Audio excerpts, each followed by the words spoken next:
Tonight, under heavy bombardment, on the day the war started. Americans have known wars, but for the past 136 years, they have been wars on foreign soil.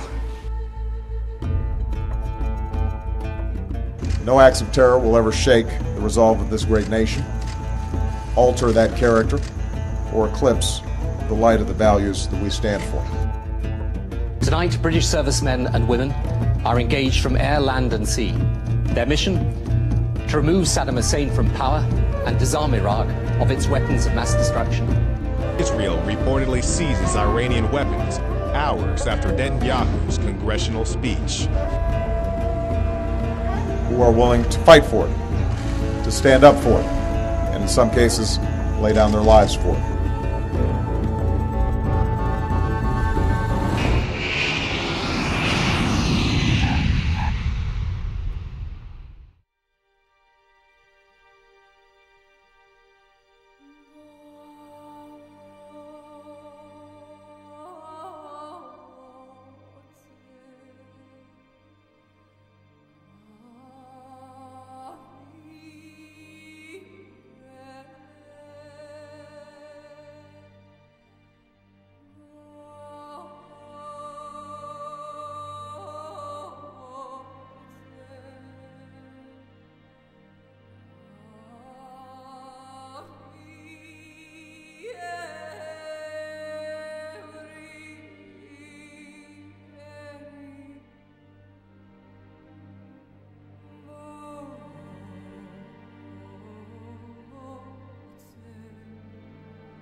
Are you Dr. Brantley? Oh, you must be Mr. It's Brian, just Brian. Oh, please, have a seat, have a seat. So, where's my wife? Brian, I think what we need to establish is not where your wife is, but why she's here. Do you actually know how long she's been here? Actually, let me ask the question, when was the last time you remember speaking with your wife? Can I just see my wife? We must have a misunderstanding here. My wife was fine when I left. See these, Brian? These are a combination of tests, retrograde sessions, examinations to determine your wife's illnesses. What do you mean by illness? Illnesses. Not illness. Illnesses. Plural. How many exactly are we talking about? Exactly. Well, we can't determine exactly with Claudia's condition currently. So what are we dealing with, doctor? I mean, we can fix it, right? She can be helped, correct? Your wife has chronic schizophrenia, post-traumatic stress disorder, type 2 bipolarisms, manic depression, hypersomnia, and that's just to name a few. She was gaunt, lifeless, almost catatonic. She was barely consuming enough food to keep herself conscious. She was in a grave situation. Doctor, what the fuck does grave mean? She could barely speak.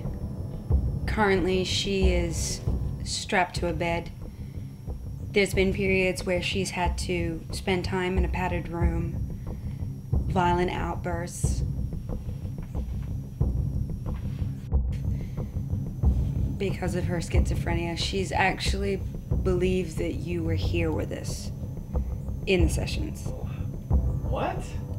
As you can see in her notes here, she believed herself to be in marriage counseling sessions with you, right here in this office. Through these weekly sessions and structured environment and several medications. Whoa, medications? But, Doc, how many medications are you feeding her? Risperdal, Sapphirus, Xanax for her anxiety, Thuracine for her outbursts, Loxapine to subdue her, Melarin for the hallucinations. I don't know how this could happen. Before, I thought I had a breakthrough with her. She had a small lucid moment where she explained that she felt responsible for your unit's demise and for your own. Hey! Well, coalition forces I'm good. How are you? Strikes against ISIS militants in both Iraq and Syria today. I'm about to leave. I packed my the plane Pentagon says as many as 25 ISIS fighters dressed in Iraqi military uniforms were killed on Friday when they stormed the Iraqi base at Al-Assad. They certainly did get to the perimeter of the base. I can't sit here and tell you, the degree to which the perimeter was breached. We just don't have that level of detail, but they certainly did. I mean, I know what happened. I wasn't. The mission was. It was a different mission. It was a side mission, and I know what happened to my platoon, but I wasn't there. And then when I got home, when I was able to reach her, I tried to call her, but there was no answer. Well, because of her disorders and her schizophrenia, her mind is shattered.